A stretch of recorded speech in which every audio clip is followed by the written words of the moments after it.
감사합니다.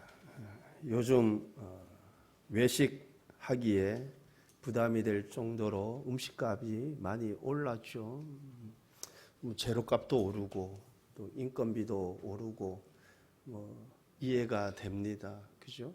근데 제가 필리핀 가면서 몇 번 느꼈는데, 제가 한국인이 운영하는 그 중식당, 중국집이랑 또 한식당 가봤어요. 근데 음식값이 결코 싸지 않아요. 한국하고 거의 비슷합니다. 근데 제가 잘 이해가 되지 않았어요. 왜냐하면 여러분, 한국은 기본적으로 인건비가 비싸잖아요. 근데 필리핀은 인건비가 아주 쌉니다. 하루 종일 일을 하고 한 달 내내 해도 30만 원 안 돼요. 그죠? 10명을 써도 한국인 인건비, 한 사람 인건비밖에 안 되는데, 음식값이 좀 차이가 나야 되지 않나? 차이가 안 나요. 근데 예전에, 작년에 그 차가 이렇게 사고 나서 좀 찌그러졌다 했잖아요. 그죠? 그래서 공업사에 맡겼는데, 그거 여러분, 이거 펴서 판금 도색하고 그 비용이, 여러분, 한국은 인건비 비싸잖아요. 근데 필리핀 인건비 싸요. 그런데 가격 차이가 별로 안 나는 거예요. 그래서 제가 그거 보면서, 있는 사람은 계속 더 벌고, 그죠? 노동자는, 없는 사람은 계속 참 가난하게 살 수밖에 없는 그 구조 속에 있구나, 제가 그런 생각이 들었습니다. 여러분, 세상에서 가장 비싼 식사 한 끼가 얼마이겠습니까? 여러분, 한 번쯤은 다 들어보셨을 것입니다. 세계적인 투자가 워런 버핏이 2000년도에 이런 제안을 했습니다. 자신과 점심 식사하는 것을 경매로 내놓았습니다. 그리고 수익금은 전액 기부하겠다고 했습니다.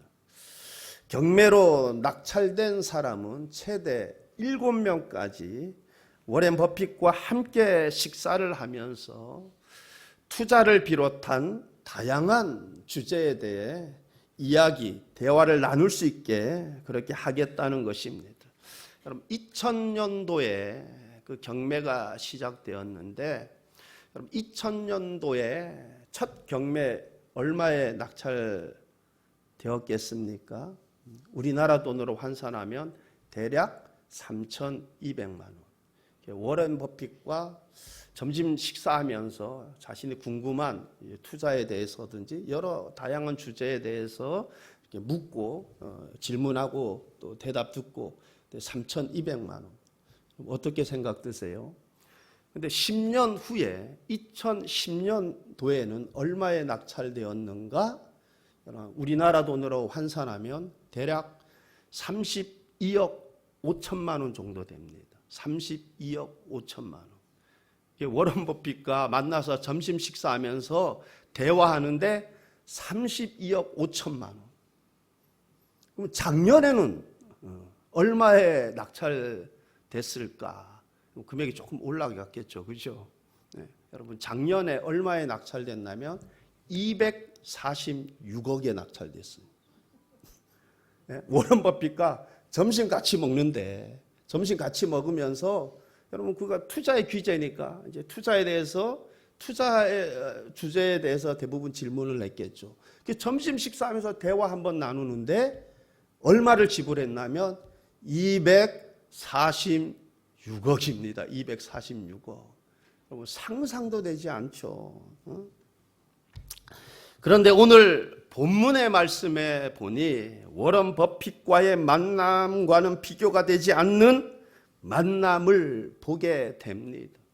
여러분, 워런 버핏과 대화를 나누기 위해 246억을 지불했다고 하는데, 그렇다면 예수님과 대화를 나누는 데는 얼마를 지불해야 될까? 그럼 워런 버핏과 대화 나누는데, 점심 식사하면서 대화 나누는데 246억을 지불하고 대화를 나눴다 그래요. 여러분, 그렇다면 예수님과 대화를 나눈 데에는 얼마를 지불해야 할까? 여러분, 지혜와 지식에 있어서 워런 버핏과 예수님과 비교가 되겠습니까? 그럼 도대체 얼마를 지불해야 되겠습니까? 깊도다 하나님의 지혜와 지식의 풍성함이요. 그런데 이 하나님께 나아가 묻고 대하하는데 우리가 지불해야 될 돈 전혀 필요 없습니다. 시간도 구애받지 않습니다. 점심 식사하면서 하는데 시간도 구애받지 않아요. 돈 없이 값 없이 언제든지 우리는 하나님 앞에 나아갈 수 있는 것입니다. 여러분, 그런데 그럼에도 불구하고 내가 하나님 앞에 나아가지 않는다? 무지해서 그런 것입니다. 구하라 그리하면 후히 주신다고 하셨는데, 여러분, 워런 버핏과는 대화만 나누지만 우리 주님과는 대화 나누는 정도에서 지나서 뭐예요? 구하라 그러면 주신다고 했지 않습니까? 지혜가 부족하냐? 그러면 지혜를 구하라. 그리하면 내가 주시겠다 말씀하십니다. 그런데 구하지 않는다?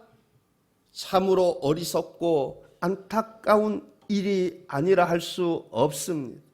여러분, 감사함으로 날마다 하나님 앞에 나아갈 수 있기를 바랍니다. 246억이 아니라 한 푼도 들지 않아요. 시간도 구애받지 않습니다. 언제든지 가능합니다. 그렇다면 예수님을 찾아온 이 니고데모는 과연 어떤 사람인가? 1절 말씀을 보겠습니다. 1절 말씀 보면, 그런데 바리새인 중에 니고데모라는 사람이 있으니 유대인의 지도자라. 바리새인이라 합니다. 그리고 또 유대의 지도자라 해요.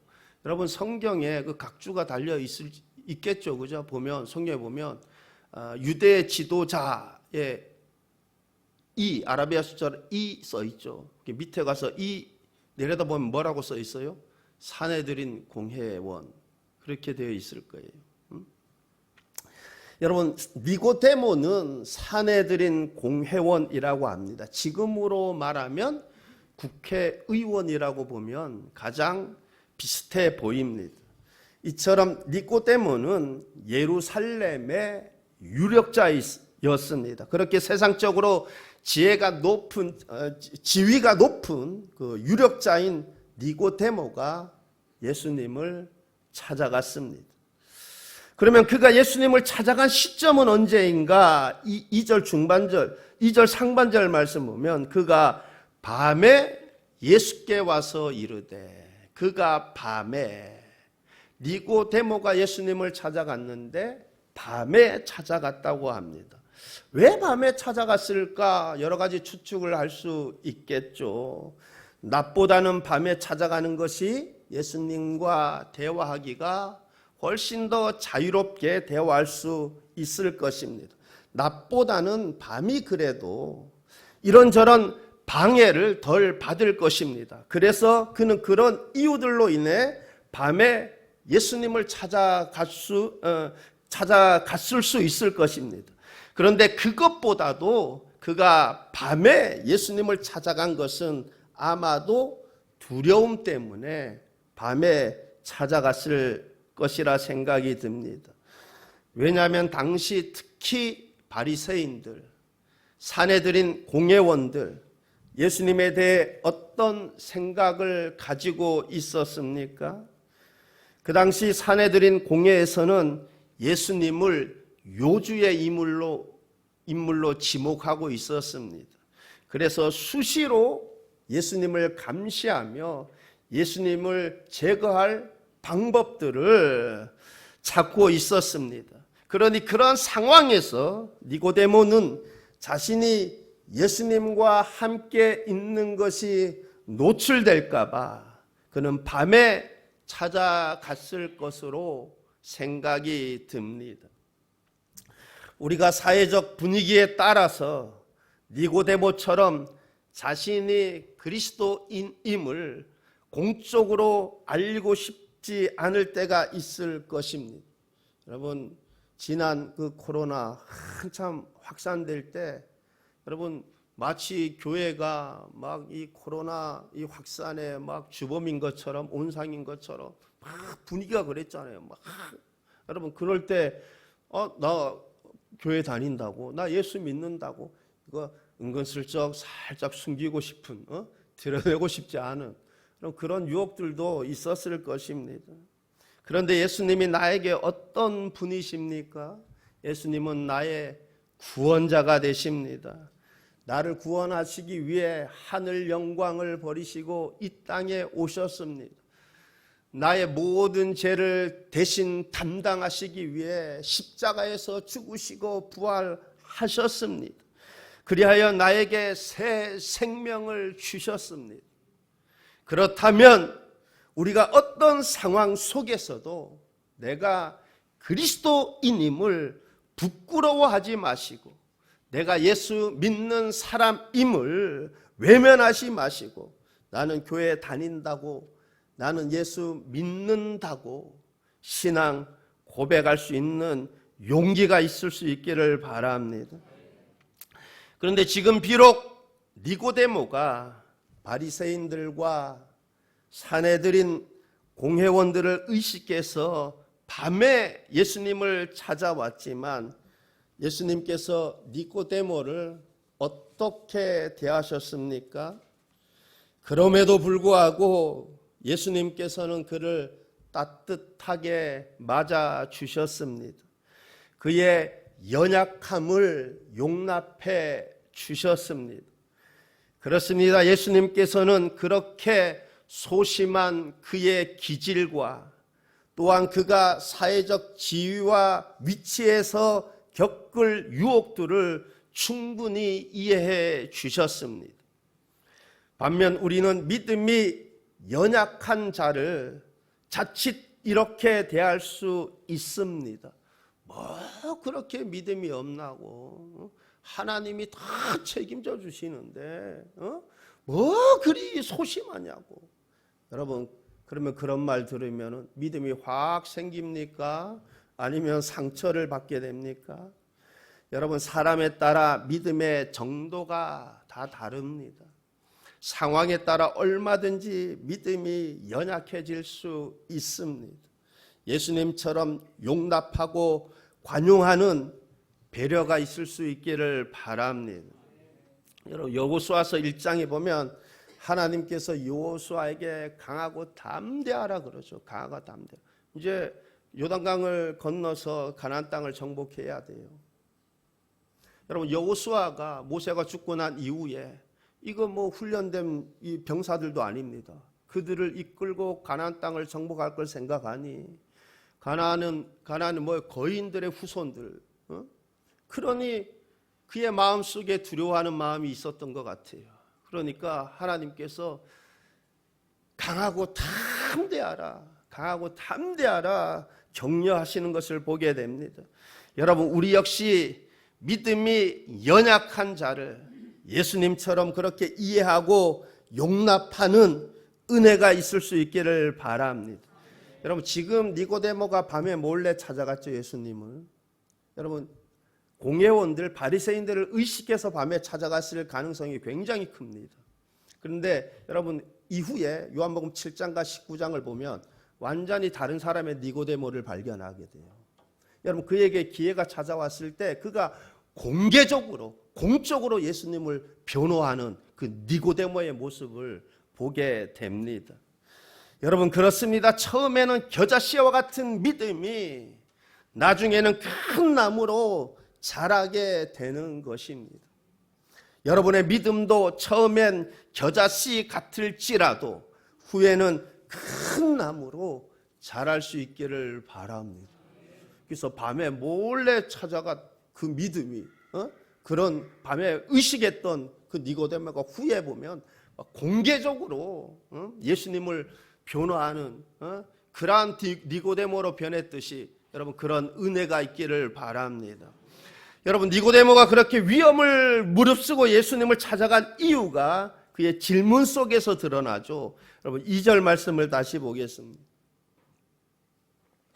2절 말씀을 보면 그가 밤에 예수께 와서 이르되 랍비여 우리가 당신은 하나님께로부터 오신 선생인 줄 아나이다. 하나님이 함께 하시지 아니하시면 당신이 행하시는 이 표적을 아무도 할 수 없음이니이다. 지금 니고데모가 예수님을 찾아간 것은 뭐 투자를 묻기 위해서, 그죠? 정세를 묻기 위해서 그렇게 논하고자 한 것이 아닙니다. 그는 자신의 영혼과 구원에 관한 일로 문의하고자 온 것입니다. 그래서 그는 빙 둘러서 이야기하지 않고 곧장 본문으로 들어갑니다. 랍비여, 우리가 당신은 하나님께로부터 오신 선생인 줄 아나이다. 당신은 하나님께로부터 오신, 여러분 이사야서 19장 20절 하반절 말씀을 보게 되면 여호와께서는 그들에게 한 구원자 보호자를 보내사 그들을 건지실 것임이라. 여호와께서 보내사 그들을 건지실 것임이라 말씀하셨습니다. 그런데 당신이 바로 하나님께로부터 오신 선생님입니다. 여러분 그렇게 확신하는 이유는 하나님이 함께 하시지 아니하시면 당신이 행하시는 이 표적을 아무도 할 수 없음이니이다. 그러니 당신은 하나님이 보내신 자다. 하나님이 보내신 자다. 비록 당신은 다른 사람들처럼 사람들에게 교육을 받거나 임명을 받지 않았지만 당신이 행하시는 그 표적들로 보아 당신은 하나님이 보내신, 하나님께로부터 오신 선생이 틀림없습니다 라고 니고데모는 예수님께 질문하고 말씀하고 있는 것입니다. 우리가 아나이다 그러잖아요. 우리가 당신은 하나님으로부터 오신 선생인 줄 아나이다. 여러분도 우리가 아나이다. 무엇을? 예수님이 구원자 되심을, 예수님이 그리스도가 되심을, 예수님이 메시아가 되심을, 예수님이 나의 왕이 되심을 우리가 아나이다. 이렇게 고백할 수 있는 은혜가 있을 수 있기를 바랍니다. 니고데모의 이 확신에, 즉 예수님은 하나님으로부터 오신 선생이시다라는 확신에 예수님께서 니고데모에게 이렇게 대답을 해 주십니다. 3절 말씀입니다. 예수께서 대답하여 이르시되 진실로 진실로 내게 이르노니 사람이 거듭나지 아니하면 하나님의 나라를 볼 수 없느니라. 거듭나지 아니하면 하나님의 나라를 볼 수 없느니라.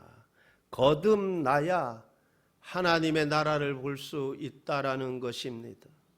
거듭나지 아니하면 하나님의 나라를 볼 수 없다라는 것입니다. 이렇듯 예수님께서 요구하는 것이 무엇입니까? 거듭남입니다. 거듭남. 여러분 거듭남이라는 이 헬라어 단어는 아노텐이라는 단어인데 다시 위로부터라는 뜻을 동시에 품고 있습니다.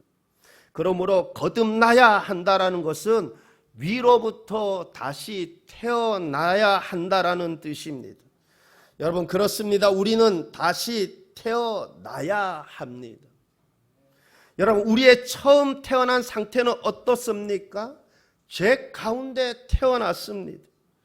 그렇게 죄 가운데 태어났기 때문에 우리의 심령이, 우리의 삶이 심히 부패하고 타락했습니다. 그러므로 우리는 다시 태어나야 합니다. 위로부터 다시 태어나야 합니다. 즉 새로운 본성, 새로운 마음, 새로운 목표, 새로운 삶으로 다시 태어나야 하는 것입니다. 이렇게 다시 태어나야 한다는 것에 대해 아주 잘 설명해 주고 있는 말씀이 요한복음 1장 13절 말씀입니다. 요한복음 1장 13절 말씀을 보게 되면 이는 혈통으로나 육정으로나 사람의 뜻으로 나지 아니하고 오직 하나님께로부터 난 자들이니라. 이처럼 혈통으로나 육정으로가 아니라 하나님으로부터, 위로부터 다시 태어나야 합니다. 그렇게 위로부터 다시 태어나야 하나님의 나라를 볼 수 있습니다. 그렇게 위로부터 다시 태어나야 하나님의 나라를 들어갈 수 있는 것입니다. 니고데모는 틀림없이 이제 얼마 있지 않으면 메시아의 왕국, 즉 하나님의 나라가 임할 것을 기대했을 것입니다.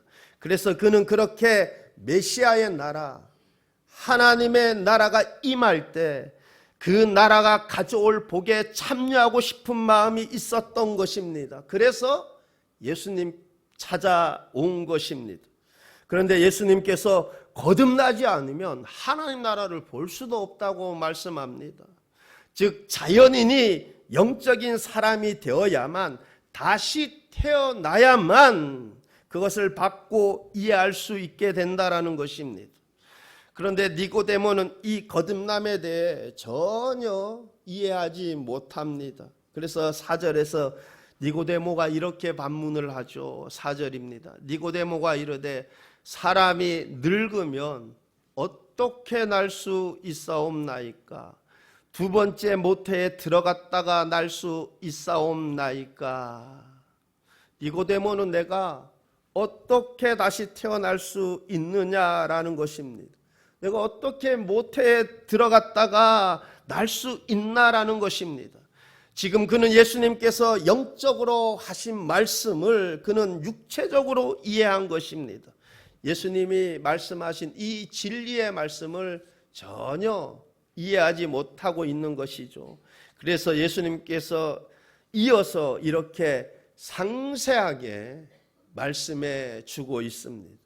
5절 7절 말씀입니다. 예수께서 대답하시되 진실로 진실로 내게 이르노니 사람이 물과 성령으로 나지 아니하면 하나님의 나라에 들어갈 수 없느니라.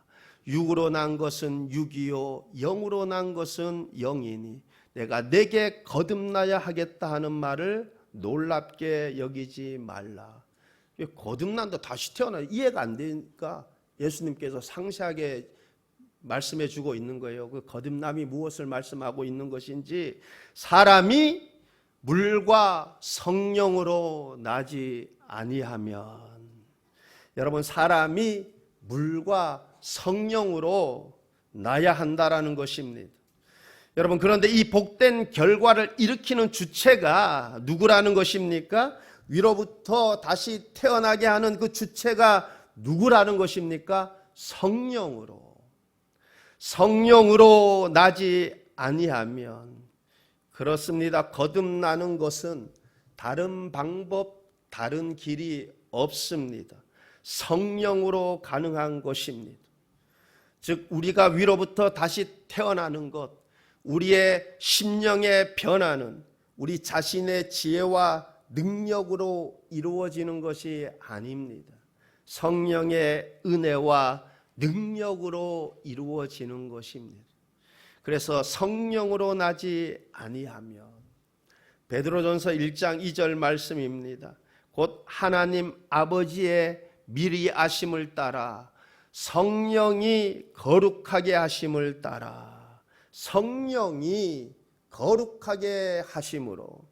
여러분 디도서 3장 5절 말씀입니다. 우리를 구원하시되 우리가 행한 바 의로운 행위로 말미암지 아니하고 오직 그의 긍휼하심을 따라 중생의 씻음과 성령의 새롭게 하심으로 하셨나이다. 성령의 새롭게 하심으로 하셨나이다. 이처럼 거듭남의 주체가 누구입니까? 성령의 새롭게 하심으로. 거듭남의 주체가 성령입니다. 여러분 거듭남은 우리 자신의 지혜와 능력으로 이루어지는 것이 아닙니다. 성령의 은혜로, 성령의 능력으로 우리가 다시 태어나는 것입니다. 반면 바리새인들의 신앙은 외적인 성결과 행위에 두었습니다. 그러나 그러한 것들로는 하나님의 나라에 들어갈 수 없습니다. 즉 금욕적인 생활로는 하나님의 나라를 볼 수 없습니다. 하나님의 나라 들어갈 수 없습니다. 그런 것들로는 영적인 존재로의 변화가 일어나지 않습니다. 본질적인 변화가 일어나지 않습니다. 바리새인이었던 니고데모에게 지금 예수님께서 본질적인 변화의 필요성에 대해서 말씀하시면서 거듭남의 비밀을 말씀해 주고 있습니다. 6절입니다. 6절 말씀 보면 육으로 난 것은 육이요 영으로 난 것은 영이니. 육으로 난 것은 육이요. 이 말씀은 우리가 어떤 존재인지 말씀해 주고 있습니다. 우리는 육입니다. 그리고 성경이 우리를 육신, 육체라고 말씀할 때에는 단순히 우리가 육체를 입고 있다라는 것뿐만 아니라 우리가 타락했다라는 점에서 육신, 육체라는 단어를 씁니다. 여러분 창세기 6장 3절 말씀을 보게 되면 여호와께서 이르시되 나의 영이 영원히 사람과 함께하지 아니하리니 이는 그들이 육신이 됨이라. 그러나 그들의 날은 120년이 되리라 하시니라. 그들이 육신이 됨이라.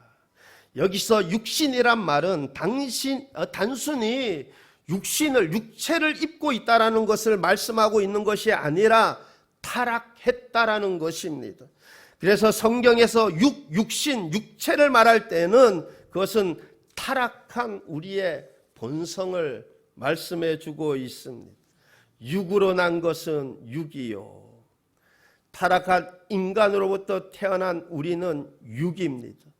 그러므로 우리는 하나님의 나라를 볼 수도 없고 들어갈 수도 없습니다.